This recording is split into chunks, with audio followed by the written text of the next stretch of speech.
Well, good morning. I love coming here every day and seeing this crowd of people.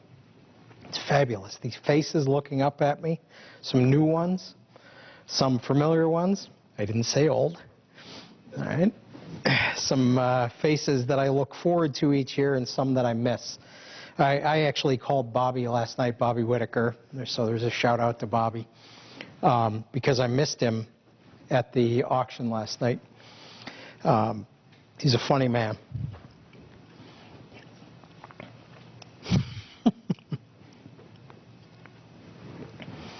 All right, so I'll check the time and get started. So I have a question for you today, and it's also the title of my sermon.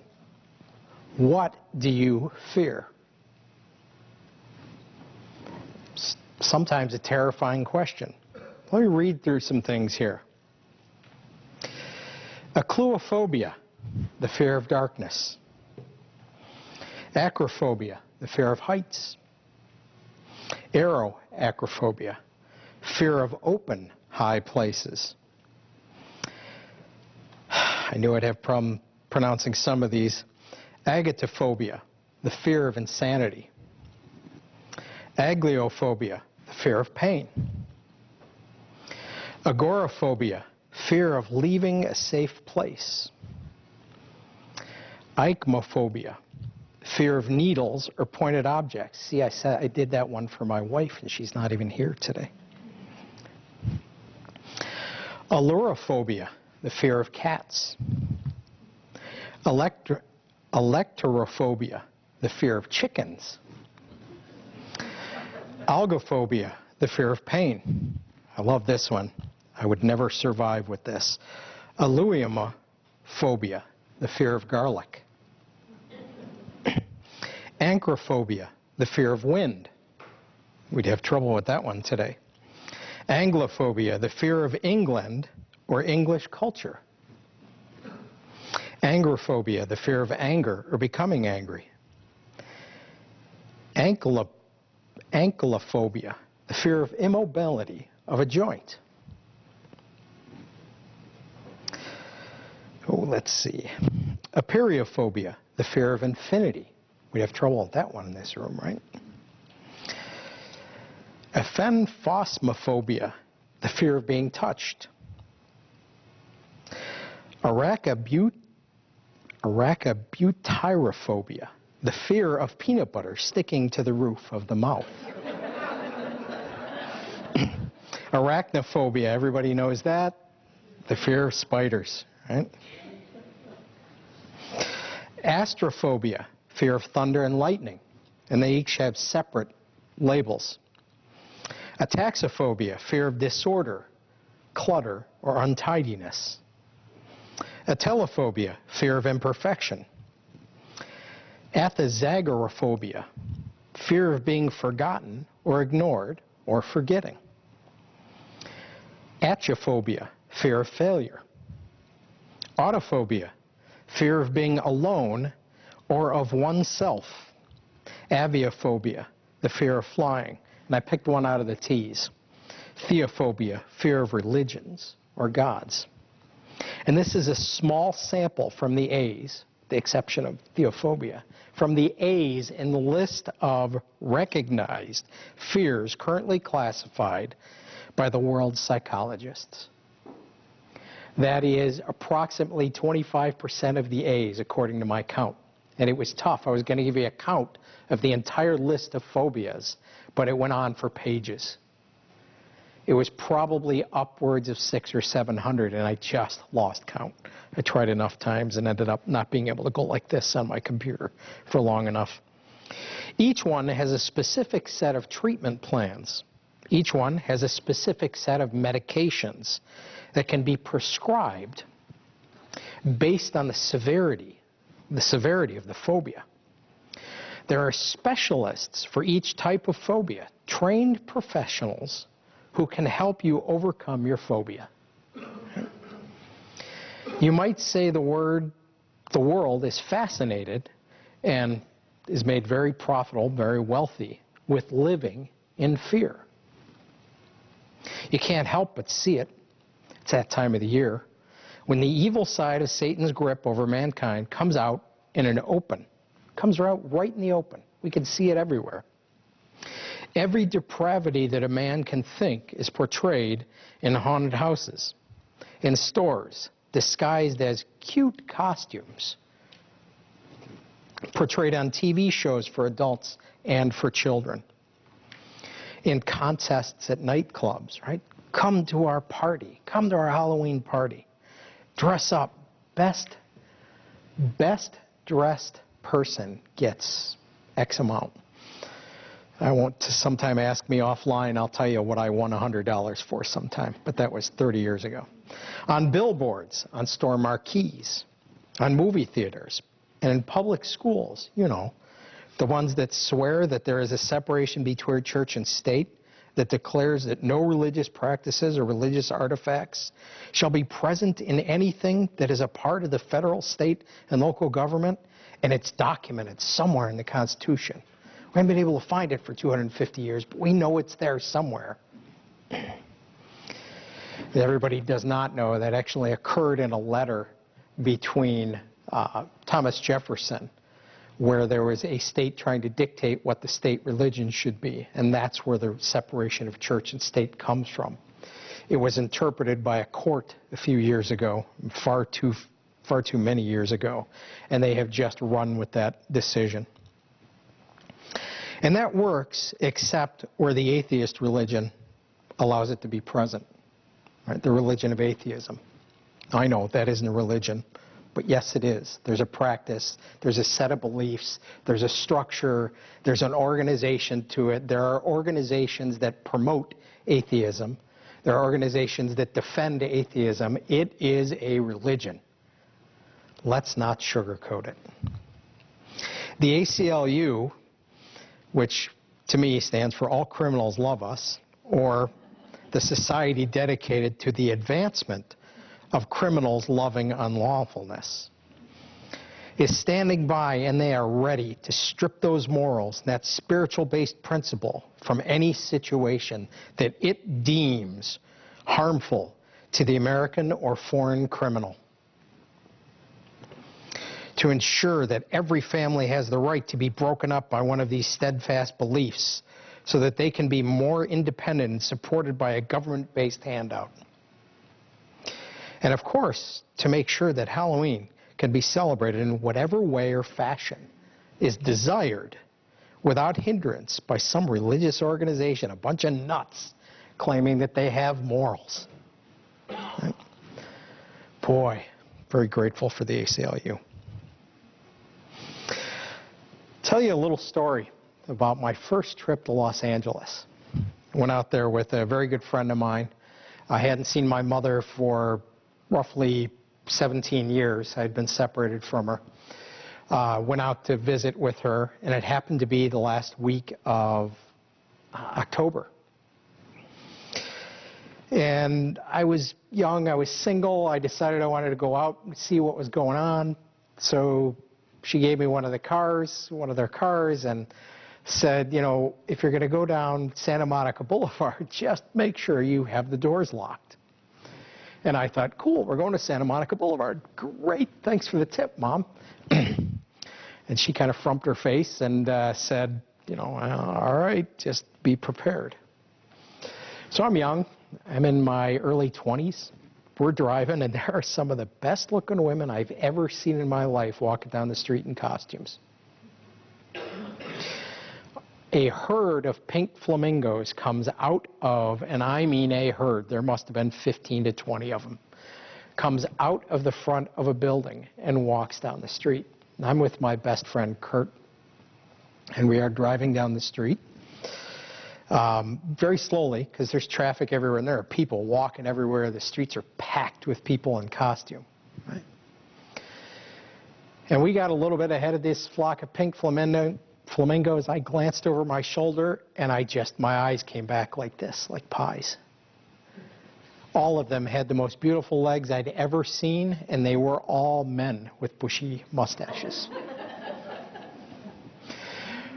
I say to Kurt, you've got to look, you got to look. He says, I don't want to look. I saw enough, thanks, and we passed them. He says, do me a favor, make sure the windows are rolled up and the sunroof is closed, because I don't want any of that getting in here.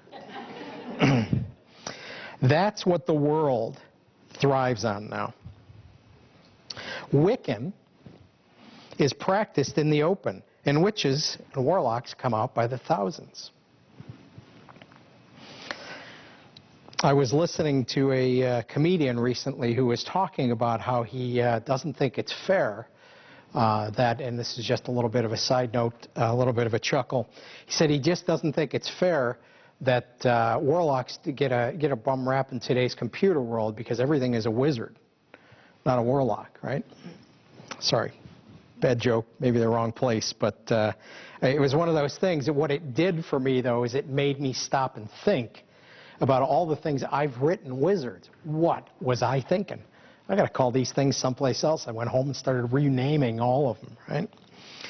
So Wiccan is practiced openly, especially on this night. Oh, man, it's grand. You think it's practiced openly the rest of the time, the rest of the year. You should see what happens on that night.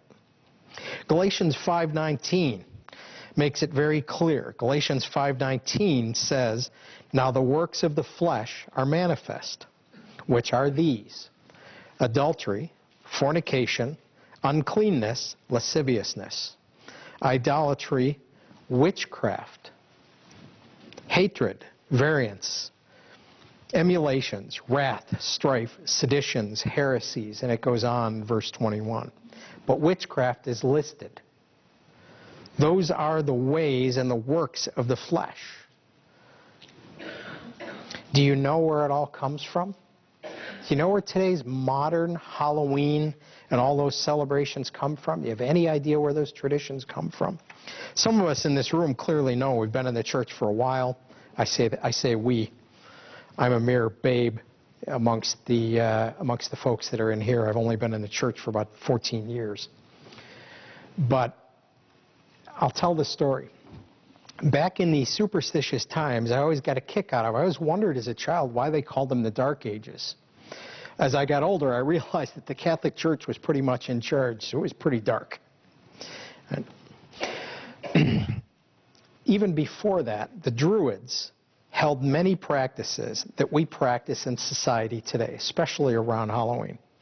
I watched an incredibly good documentary. And if you get the chance to find it somewhere, watch it. I don't even know if it's still out. It's on the History Channel many years ago, called The Haunted History of Halloween. And there are professors and thought leaders that go into the origin of all of the traditions of Halloween. One of the things that amazed me was the Druids believed that during this time of the year, because the moon was so big that the veil between the living and the dead became incredibly thin.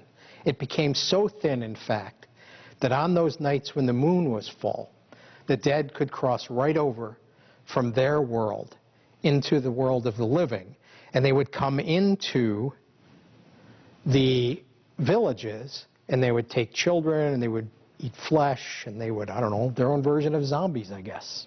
Right? But they were absolutely convinced of that. So in order to protect a Druid village, the local Druid priest would place sweets out in the woods, all around the village, around the outside, and circle the village with sweets in the woods. And they would eat those, the dead would eat those and smell those, the incredible wafting of that sugar and everything that they baked and everything they put together. And they would smell that, and they would stop and they would eat that, and that would deter them. They would go the other direction. Lo and behold, just about every year it worked. Look at that. Every year they never showed up. And the amazing thing, I know it's modern times, and I know that was all superstitious, but a lot of the time, most of the time, those sweets were gone. That's how he proved. That's how the Druid priest knew that he'd been successful. Now, I don't know about you, but we're in the Smoky Mountains. If I'm going to place a big bag of sweet things up in the outside the cabin or the place that we're staying, right, and I put that out in the woods, I'm pretty sure I know what's going to eat it. It has 4 legs and 2 eyes. It's somewhere between this big and this big. Remember the bear joke?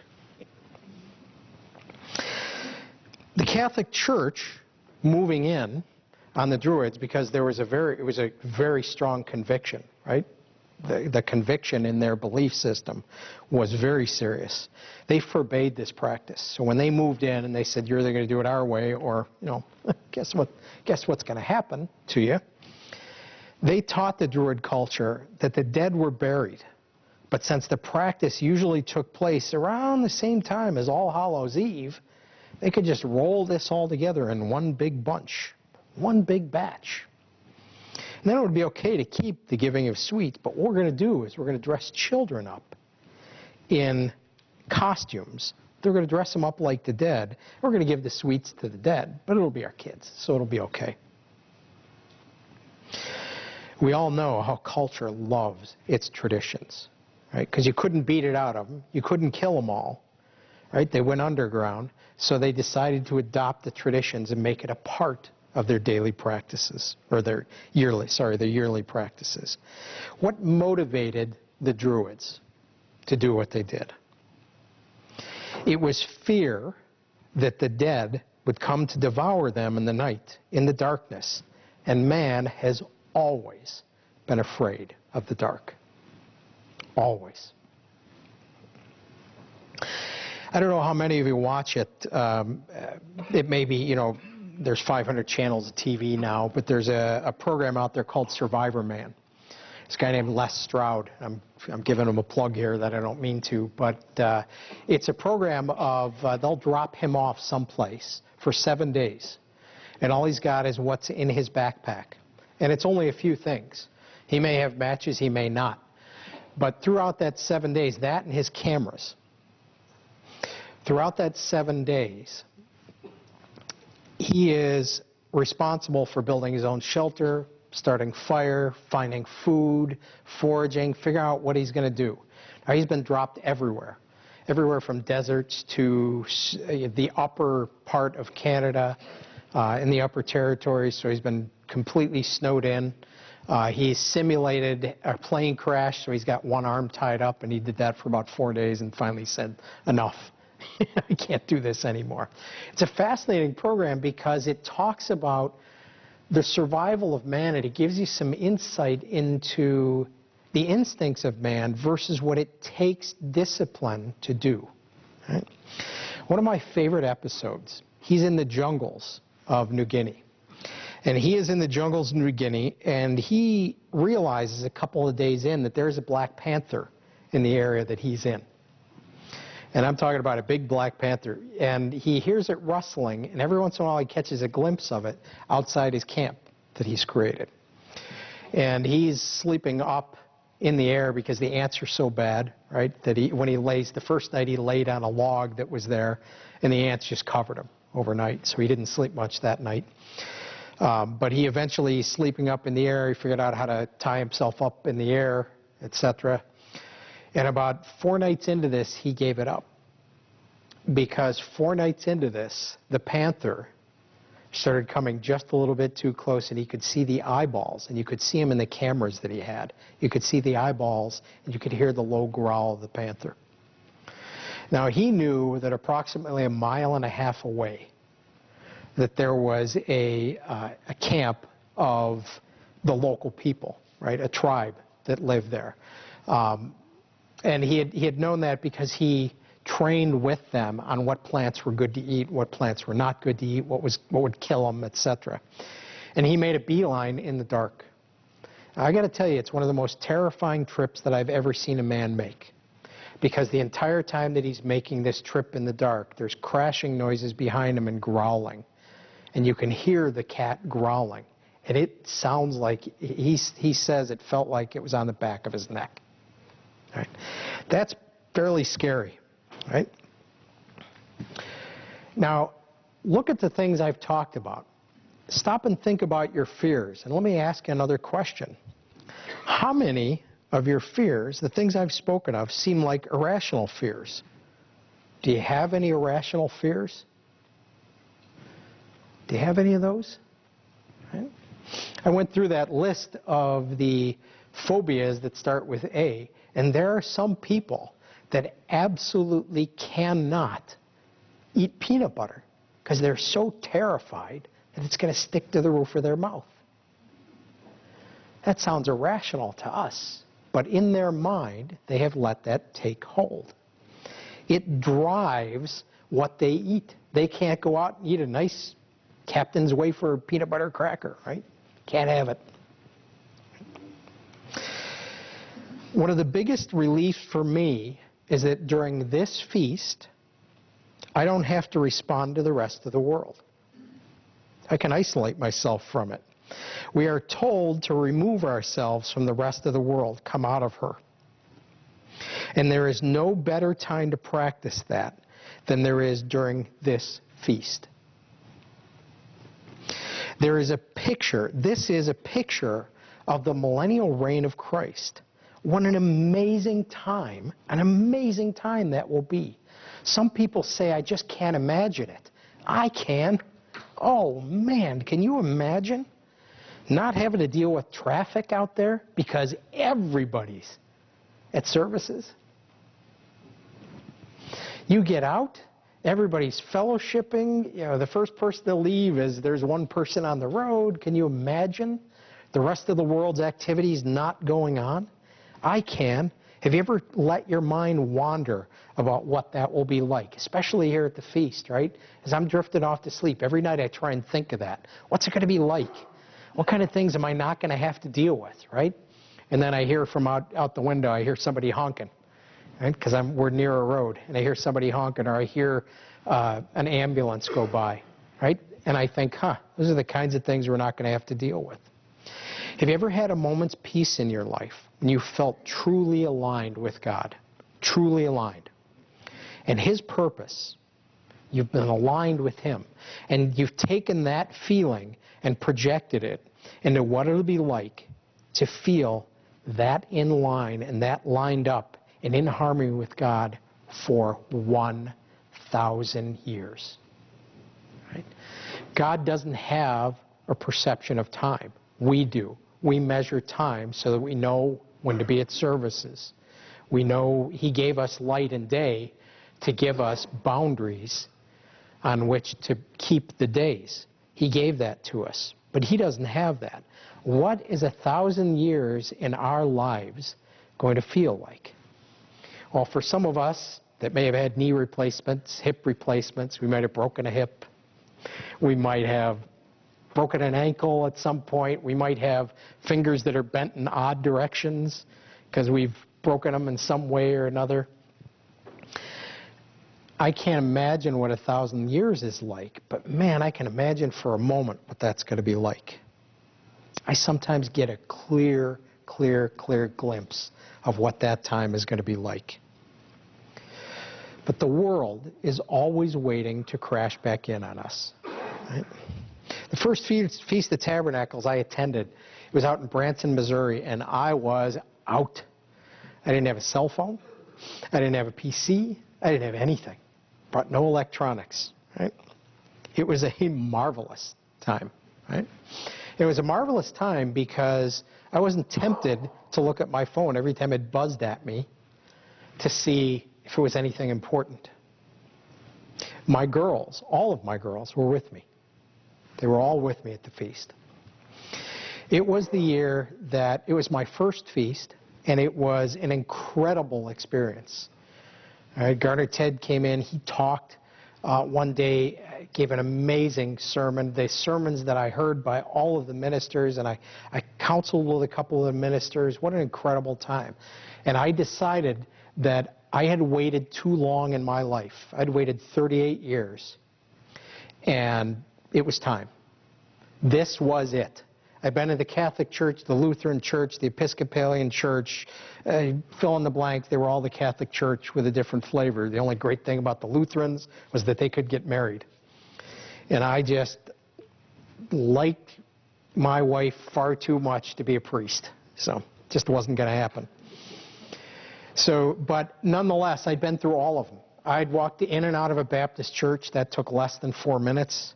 I've been into a Messianic Jewish church, and I thought, wow, there's a lot of ritual here. I've been to a lot of places, right? But I knew this was it. I was so up in the clouds during that feast. And we laughed them up. Boy, my poor wife, she had to listen to me babble on and on and on, kind of like now, right?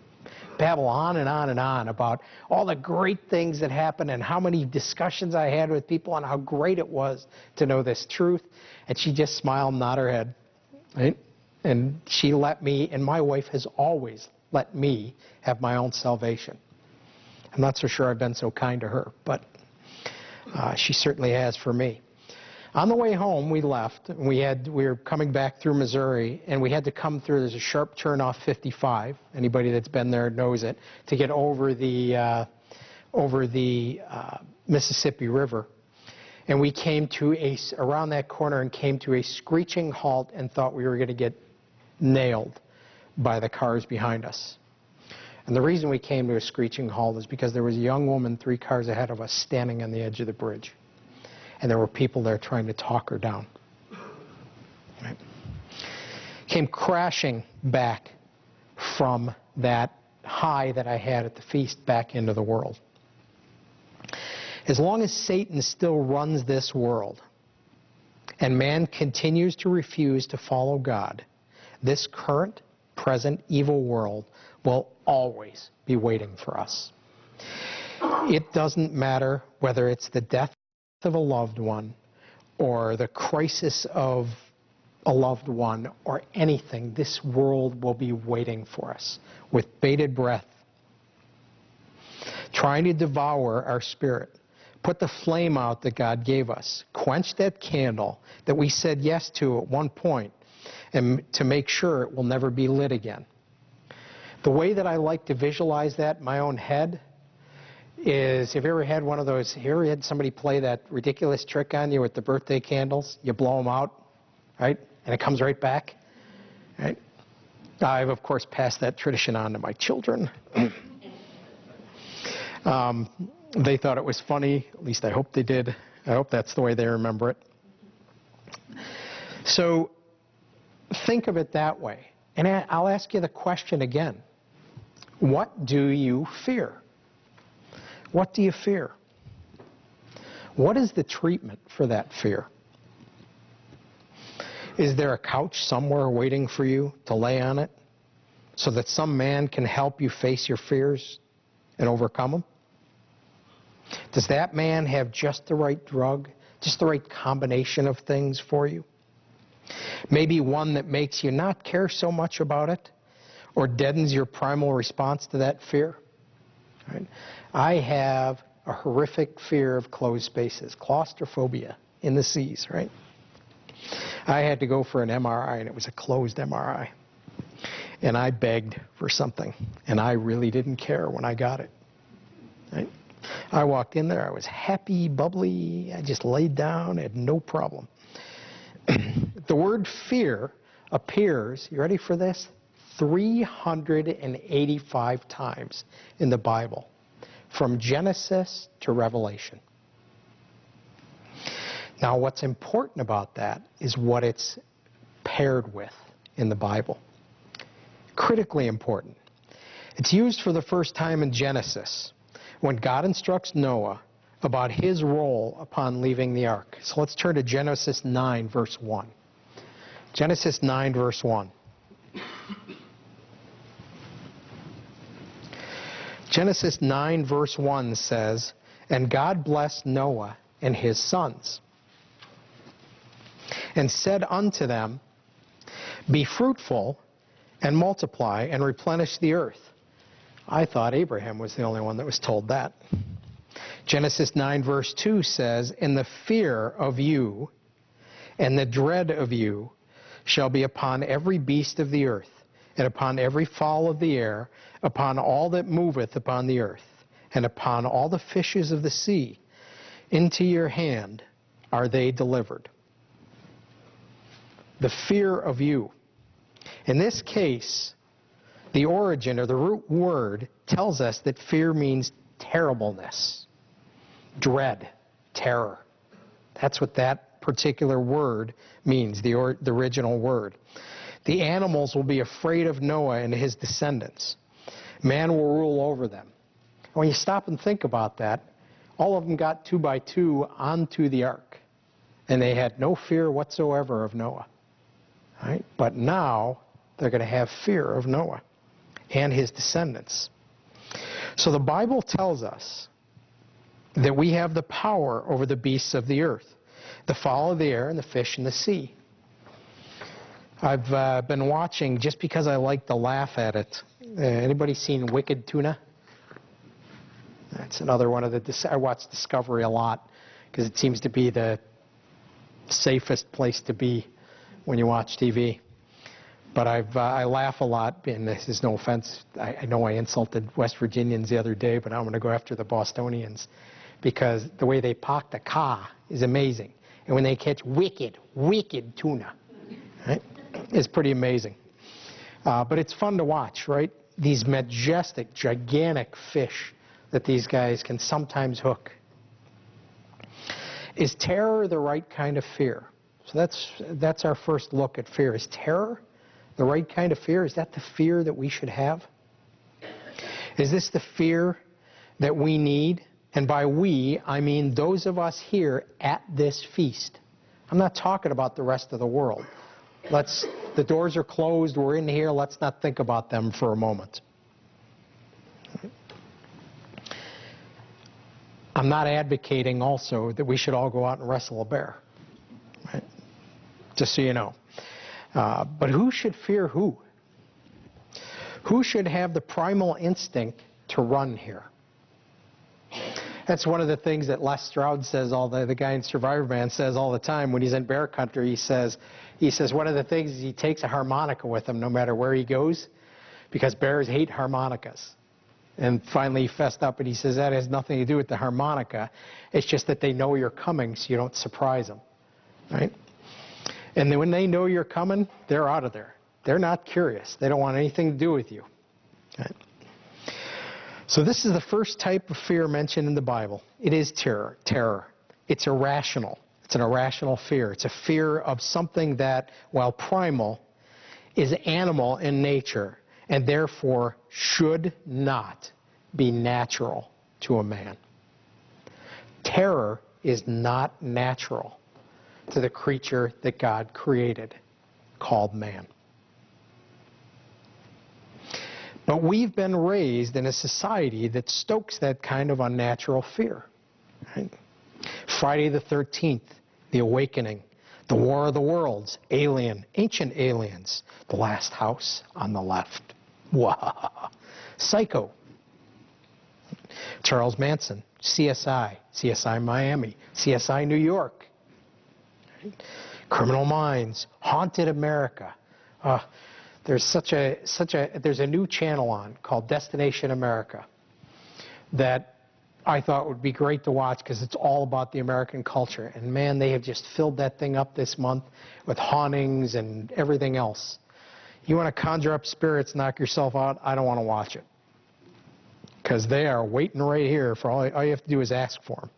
Et cetera, et cetera, et cetera. There's a million programs out there. There's entertainment. It's on every marquee I said earlier. All shows and stories that harbor and promote unnatural fears. Terror. Some guy with a chainsaw, I can't remember what that was called, right? People running around. Now they've got a commercial about Geico is capitalized on it, right?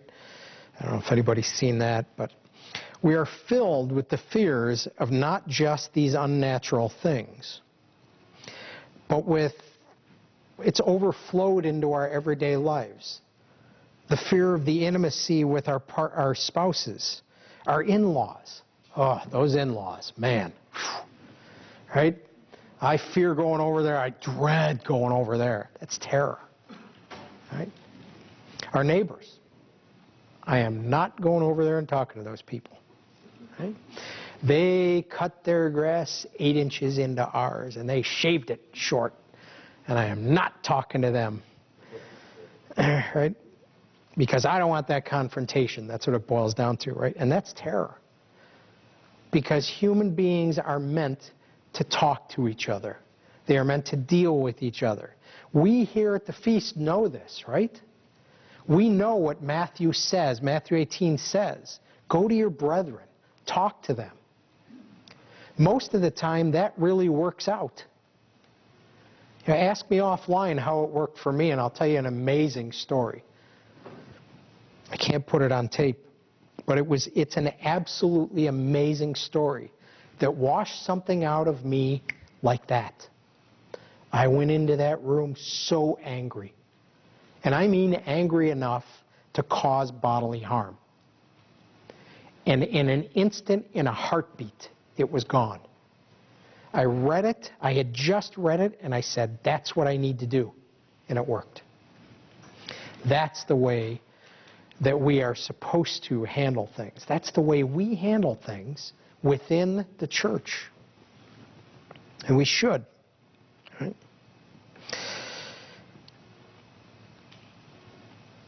We lock our doors. We peer through peepholes into the world because the news says we should. It's dangerous to go out there. Ooh, boy, don't do it. We lock our doors because we feel less fear when we do than when we don't. And our lives are filled with small and large terror. My wife has been training me all summer. I put a screen door on the front door. And you know what that means? We have spent the entire summer with the front door open. Nothing between us and the outside world but a screen door. And when we leave the house, I close the door because I'm paranoid, right? That way.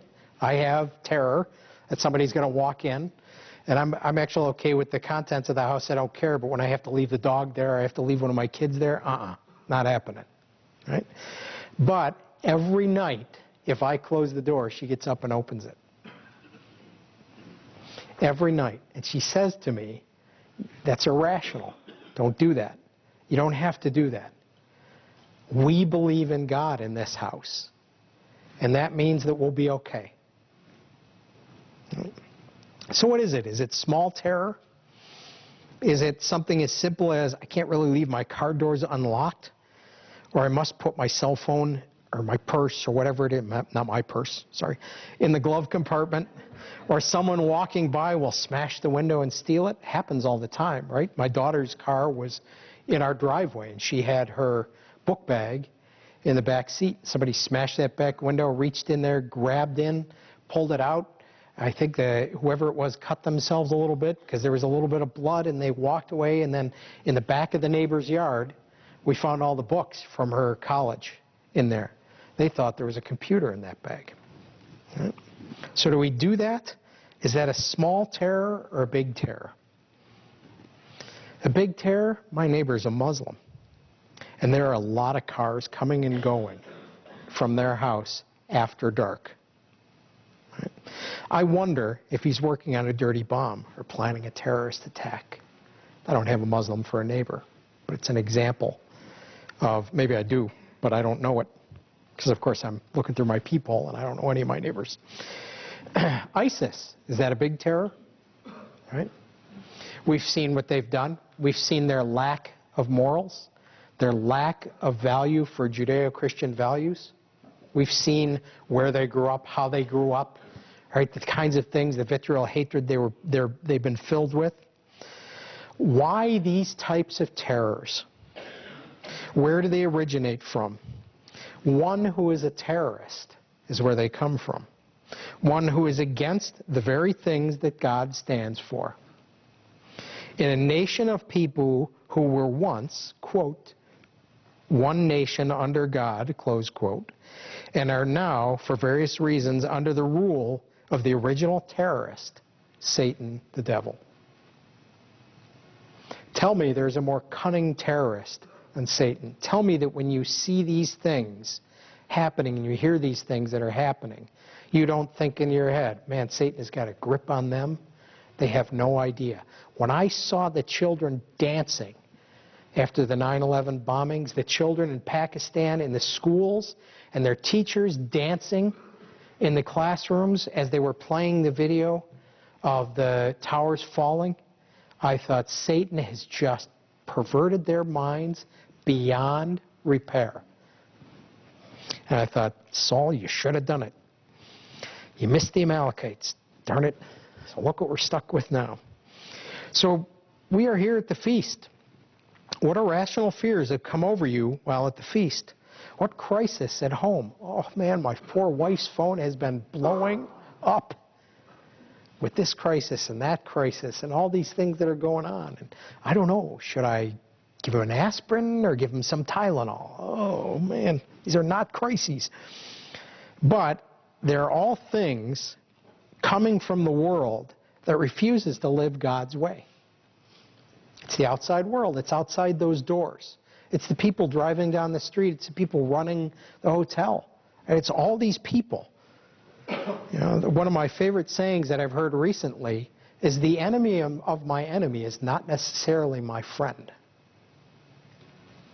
And I think about that. I say, as kind as the folks that are being here at the hotel, they're being to us and the kinds of things they're doing from us, the enemy of my enemy is not necessarily my friend.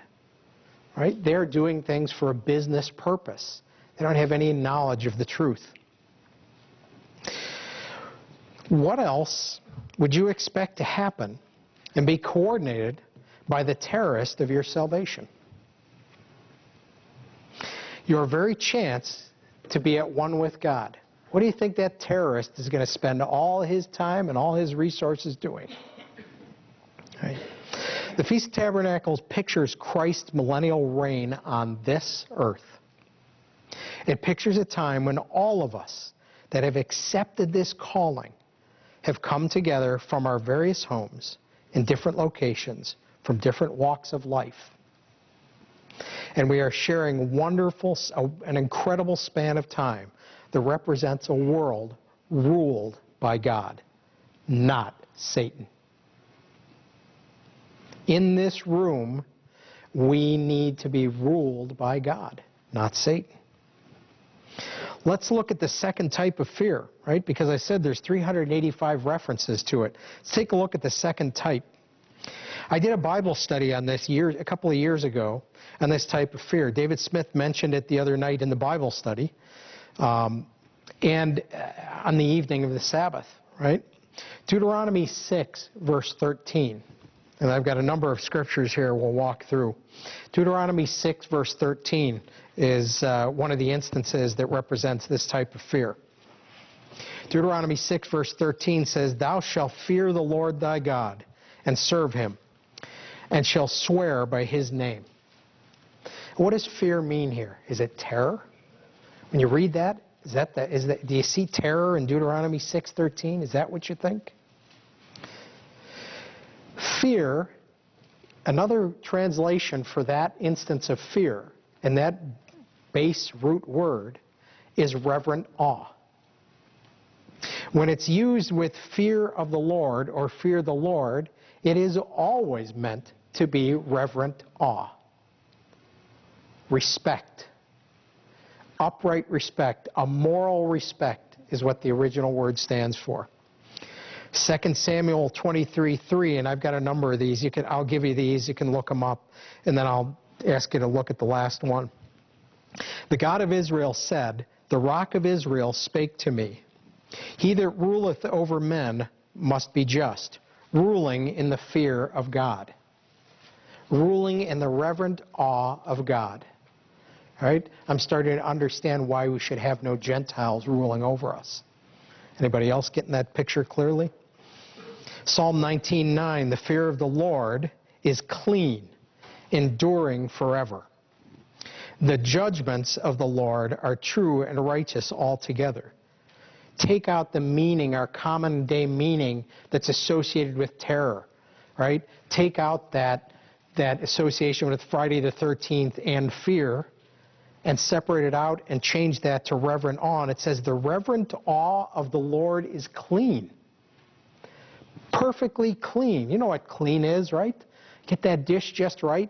The guys in the room, you know what clean is. It's the one that only has 1 or 2 specks on it. Your wife comes around behind you and says, "Why didn't you wash these?" "I did." Never mind. Psalm 25:14, "The secret of the Lord is with them that fear him." Do we know any secrets that the world doesn't know? "And he will show them his covenant." Do we know any secrets that the world doesn't know because we have reverent awe? We are excited about being part of the family. We are ready. We are building our readiness to be a part of that family. Do we understand that? And then Proverbs 1, verse 7. And this has been mentioned more than once already. Proverbs 1, verse 7 says, the fear of the Lord, so you can replace that with the reverent awe of the Lord, is the beginning of knowledge, but fools despise wisdom and instruction. My guess is, at this point, there's a large percentage of fools, right? Scott's sermonette on the balance. I have a feeling the scale is like this. Right? The fools are very heavy, the wise are not. But the wise are the ones that know the beginning of knowledge. They know the Lord. Those that don't would rather have their version of fear, which is terror. This world lives in terror. Right? Tell me that we aren't spending billions of dollars on agencies that are supposed to prevent terrorists from getting into our country. At the same time, we've got the back door open. It's kind of like, we're herding all the cows in. We can't figure out where they all keep going. Right? Nobody's looking behind them. There's a third type of fear described in the Bible. And this one is the one that we should be reminded of at this feast. There's a third usage. When your children are afraid of something, what do you say to them? What do you say to them to give them comfort, to give them promise, to let them know that there's someone taking care of them? You say things like, it's okay, I'll take care of you. I'm here with you, it'll be okay. Right? Take my hand, we'll do it together. I wouldn't do anything to hurt you, so you have to come with me. Right? I wouldn't ask you to do anything that would hurt you. We can do this. Those are the things that you say to your children. Those are the things that your parents probably said to you, whether you remember it or not, right? Maybe. Right? All words intended to have that child do something because they can trust the elder, wiser, and caretaking person in their lives to lead them safely through something, no matter what their irrational fears are. Right? Kids are afraid of funny things. Right? Sometime I'll tell you about spiders in our house. Arachnophobia. God has the same plan in mind for us, especially here at this feast. Genesis 15, verse 1.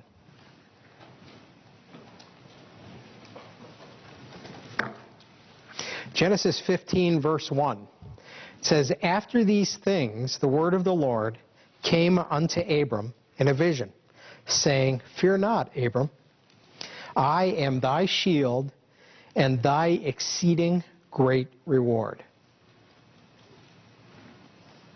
Genesis 50, verse 18. You don't have to turn to all of these, I'll give them to you. Genesis 50, verse 18, it says, and his brethren also went and fell down before his face. And they said, behold, we be thy servants. This is when Joseph's family came and saw that he was very powerful. And Joseph said unto them, fear not, for am I in place of God? So don't fear. I'm not in place of God. Deuteronomy 1, verse 21, behold, the Lord thy God hath set the land before thee. Go up and possess it, as the Lord God of thy fathers hath said unto thee. Fear not, neither be discouraged. Fear not. That's the third usage of fear that you see in the Bible, right? 385 times, 65 of them start with fear not. And I have to tell you, it is an incredibly uplifting read to read every single one of those fear nots. Suddenly you realize how complete the Father's care is for you. How complete in every facet of life. In the Old Testament, there's a lot of fear not about fear not in the battle. He talks about fear not, for I will be with you.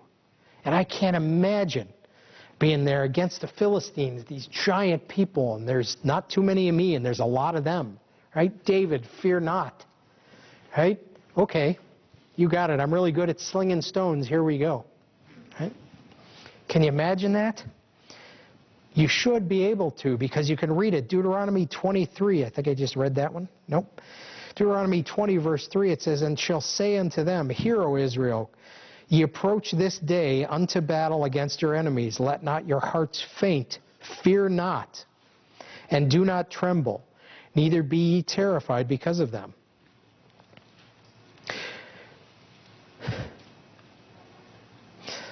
Joshua 10:25. And Joshua said unto them, Fear not, nor be dismayed.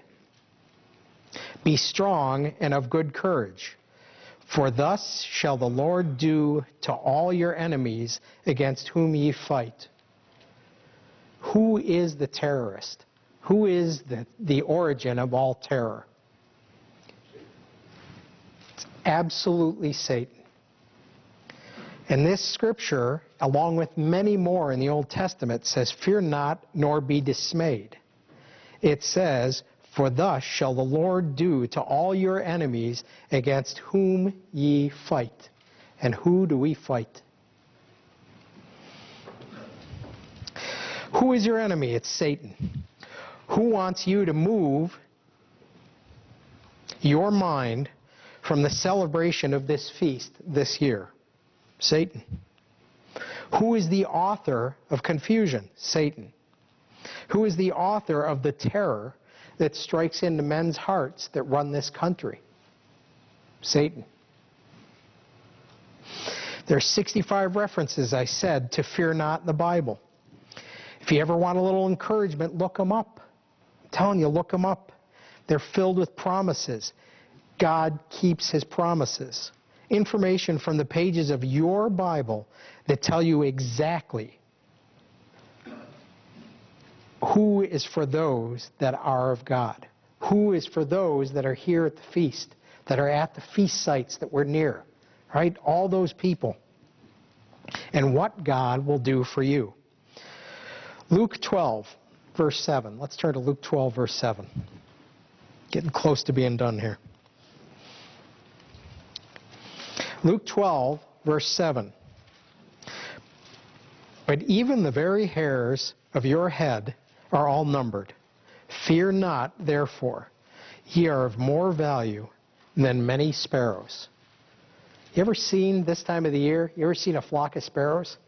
I'm talking about enough birds that the sky sometimes gets dark. And then they all seem to land in a perfect row on those wires. Right? I don't know how they do it. Part of God's kingdom, I'm sure. Luke 12, verse 32. Fear not, little flock, for it is your Father's good pleasure to give you the kingdom. Not them right now. You, the kingdom. Those of us in this room, we're attending the feast. We are here to celebrate the feast. We are here to make sure that we understand and we practice and we come through what that 1,000 years is going to feel like. Revelation 1, verse 17. Revelation 1, verse 17, it says, And when I saw him, I fell at his feet as dead. And he laid his right hand upon me, saying unto me, Fear not, I am the first and the last. Fear not. At this feast, God is here. Fear not. This is 7 days of celebrating the most amazing time that will ever befall this earth. I can't imagine what it was like to be in the garden before those decisions were made, but I can certainly imagine what it's going to be like coming forward. Let's have those discussions with each other. It's funny what you can learn from a word like fear. If fear can be terror, and we know that God tells us over and over again to fear not, followed by a promise and a statement that shows how much he has an outpouring love for his servants through words that are meant to bring deep comfort in a time of need. then we can see the perfect love that is found in the fear or reverent awe of God, the Creator, the life bringer, and the one who opened our minds and our hearts to the Feast of Tabernacles. 1 John 4:16. I'll finish it off with this. 1 John 4:16. And we have known and believed the love that God hath to us. God is love, and he that dwelleth in love dwelleth in God, and God in him. 1 John 4:17 says, Herein is our love made perfect, but we may have boldness in the day of judgment, because as he is, so are we in the world. Here's our opportunity, right? We're at the feast, so are we in this world. There is no fear in love, but perfect love casteth out fear. There is no terror in love. Perfect love casts out terror. Because fear hath torment. Think it doesn't? How many times do we lay awake thinking about things that we're afraid of? He that feareth is not made perfect in love. We love him because he first loved us. The perfect love that God has for us really does cast out fear. Let's seek that love for the balance of this feast. And may God bless your feast with an abundance of his blessings.